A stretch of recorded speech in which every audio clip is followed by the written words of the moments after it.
Hello guys, I'm Roosevelt, and then in this video I'll be showing you how to remove background from a transparent object in Adobe Photoshop.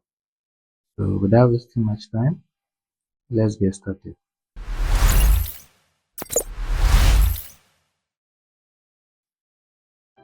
Okay, so I have my plot image over here so that it's transparent because the white background, you can see the white background through the plot over here.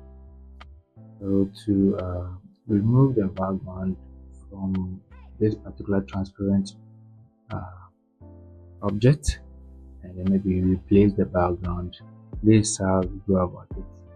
You first place your mouse cursor over here, that's the eraser tool, and then right click. After right clicking, just select the background eraser tool. So I've selected my background eraser tool. Then make sure that this middle icon over here is selected.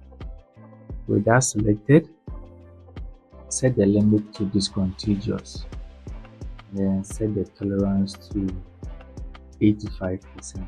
Once you are done, just left click and hold and then drag it over to clear the background from the transparent object over here. Don't rush, just take your time and then gently brush over.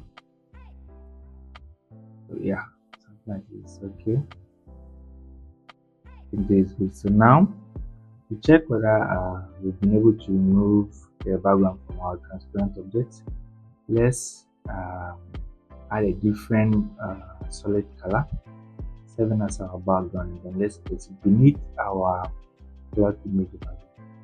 So I'll right click here and then select solid color, and I'll click on OK and let's drag it down. So now you see that you could see our green background passing through our transparent object. So meaning we've been able to remove the background from our transparent object. Now you can give it any background color. Yes. Give it any background color. And do something like this. Okay guys, so we've come an end to this particular tutorial. If you really enjoyed this video, kindly like, comment, share, and also if you haven't subscribed to the channel yet, please do so. See you in the next video.